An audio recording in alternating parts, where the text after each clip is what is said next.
Hey everyone, welcome back to the channel. So today I'll be doing some custom Power Rangers for a special massive diorama that I will be building, so keep an eye out for that one. I will be using these McFarlane Commander steel bodies, and apparently these were on sale for $7 at Target, and unfortunately I paid full price here in Canada. Here's a side-by-side of the buck that I used for my first try. I'll be using this more muscular figure, and we'll see how it looks. Alright, let's tear it apart and get it ready to be washed and trimmed.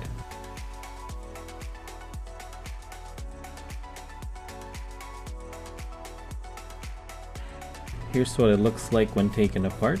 I don't usually go all the way to the pins since you would need a lot of heat and force to push them back in. I'll just risk unnecessarily chipping some paint. So here, just soaking the parts in freshly boiled water and some dish soap. Just makes it easier to trim the friction areas and also gets rid of the oils that they use in manufacturing. Just helps with priming as well. So like I mentioned before, I mostly do trimming than sanding, so I always use a fresh blade. It helps a lot when trimming these friction points.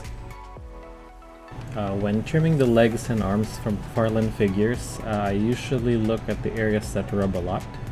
I just trim the excess plastic so it does have some clearance, and again, using a lot of boiling water helps very much, as you can easily carve the plastic out.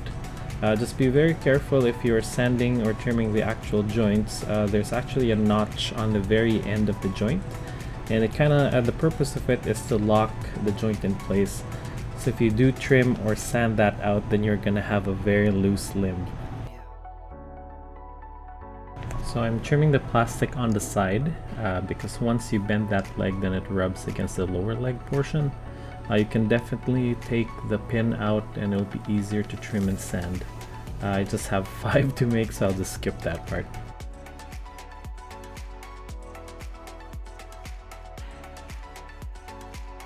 Carving out the upper and lower torso like this adds a little bit of ab crunch. Just don't overdo it or it will always pop out.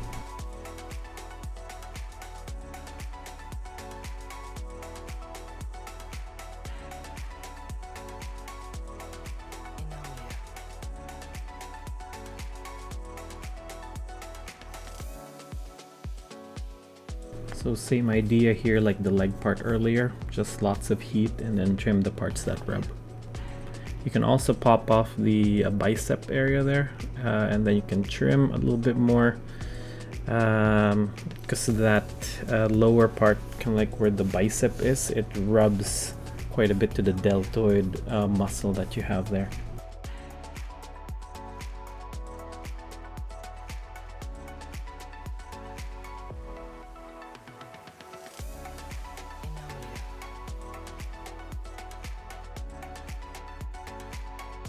So just using this Ophir Drybooth again, it's very useful in drying anything, so paints and then water, very useful.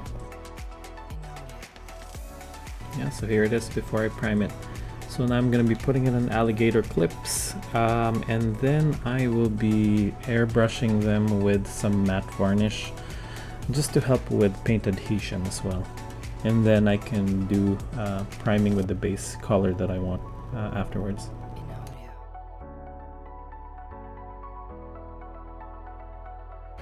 So when priming, I usually do a light gray as the base primer for more vibrant primary colors, and then I use black for black or anything metallic. I do use black sometimes if I want my base color to be darker than their usual color.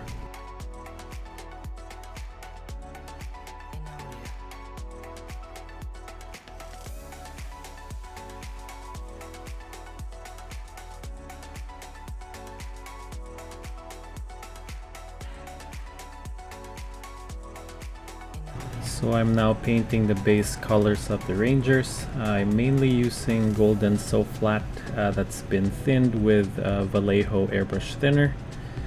Just enough so it's in a milky consistency. A little too loose and it won't stick and would have some splatter marks.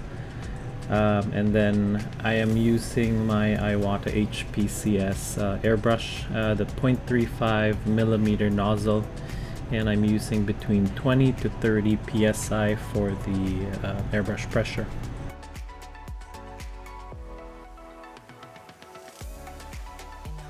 I'd recommend getting the golden SoFlat acrylics since it dries matte. It also self-levels when it dries. I don't know if that's a term, but it does not form clumps if you accidentally apply too much. You can buy them on Amazon or in Michaels, and they're a little bit on the pricier side, but they come in much bigger containers than Citadel or Vallejo.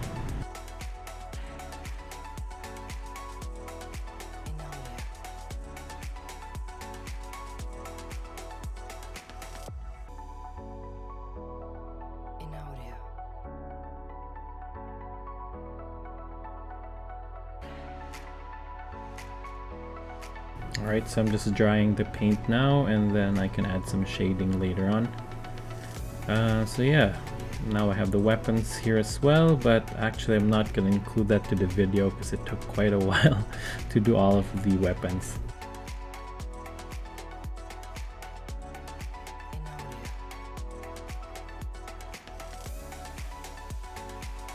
Alright, so let's get to shading.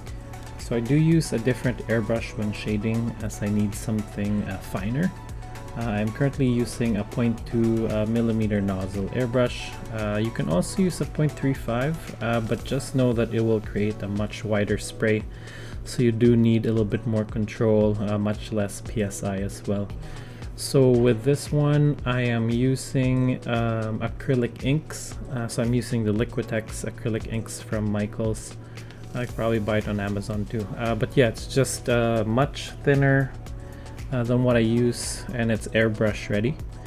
So again, I'm using a 0.2 millimeter nozzle, and PSI for this one will drop to about 15 to about 20. I would say more on the 15 side, just so you have more control. Otherwise, if your PSI is way too high while you're doing shading, then you might accidentally do big spurts of paint into your figure. Just much more hassle to clean up. But yeah, just practice in your hand like what I'm doing there, and then just make sure that the air pressure is right and that there's no clogs into the tip of the needle, and then you'll be able to do shades much better.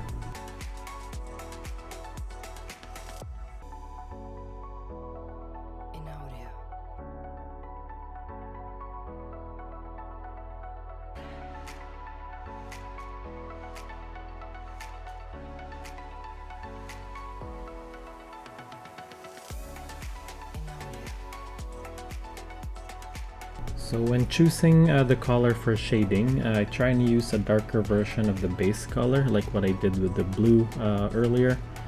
But for some colors though, that does not work, so you'll have to play around and add some brown or black or something darker to it. Sometimes though it can be a bit too much, as you'll see later on in the video. So you'll have to soften the shading by very lightly applying the base color on top of it to blend it out.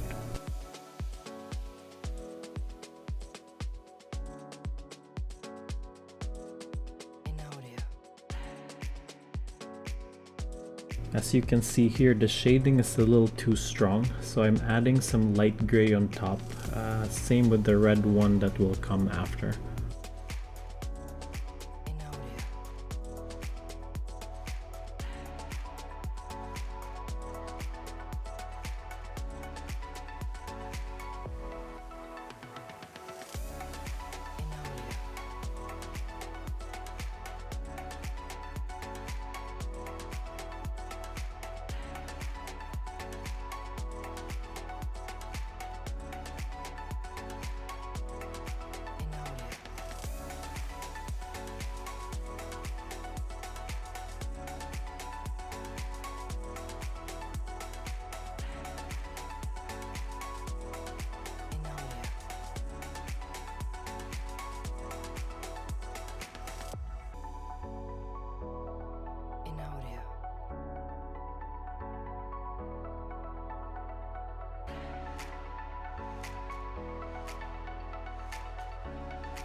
Alright, now the shading's all done.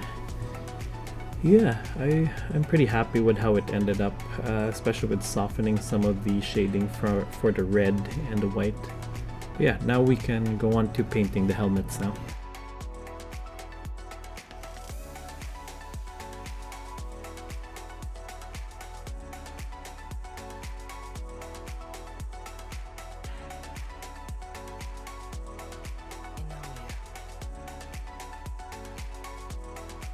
So when painting anything metallic, just make sure to have a black undercoat so it pops a lot more.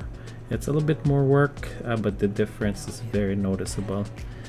From what I heard too is that using gloss black is much better than using matte black, so try it out.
So we're now painting the white parts of the boot and the gloves. So for this one I opted to just hand paint it, but I could have used some painter's tape to cover the shin so I could airbrush the white parts.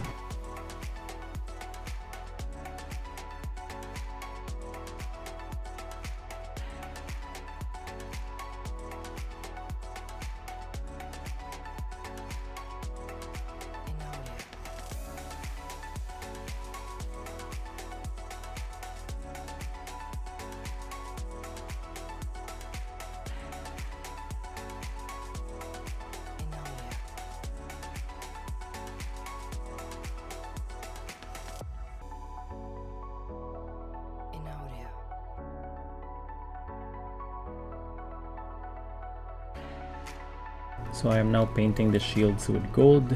So I started with Liquitex acrylic ink gold, but it wasn't rich enough for what I wanted. So I airbrushed Citadel Retributor armor on top.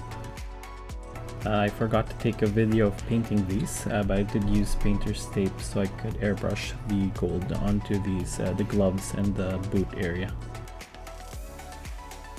So just cleaning the White Ranger shield, I figured it would be much easier to just paint everything gold than adding the black parts to it. So yeah, so that's what I did. Worked really well.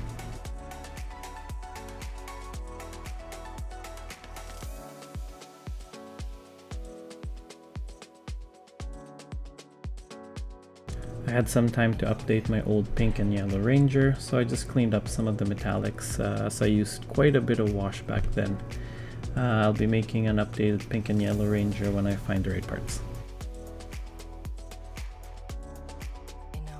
So just painting the diamond part of the chest. Again, I'm not going by the traditional design, so it's more inspired by the art of Carlos Detoli on Instagram. just with the single diamond in the chest.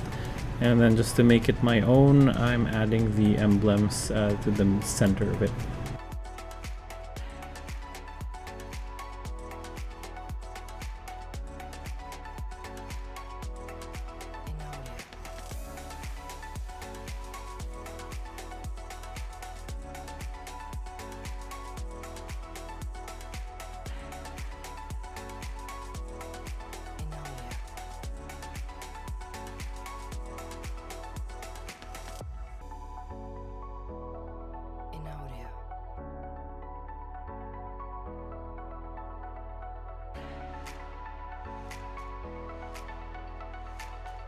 So here's what it looks like with the diamond piece and the emblem.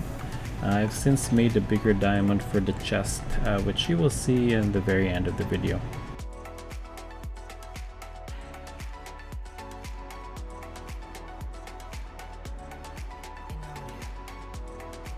Here's the final look of my Power Rangers. Again, I'm not aiming to copy the source material, so it's just a twist of my style. So I'll be doing a pink and yellow ranger sometime this year. But yeah, thanks again for watching. See ya!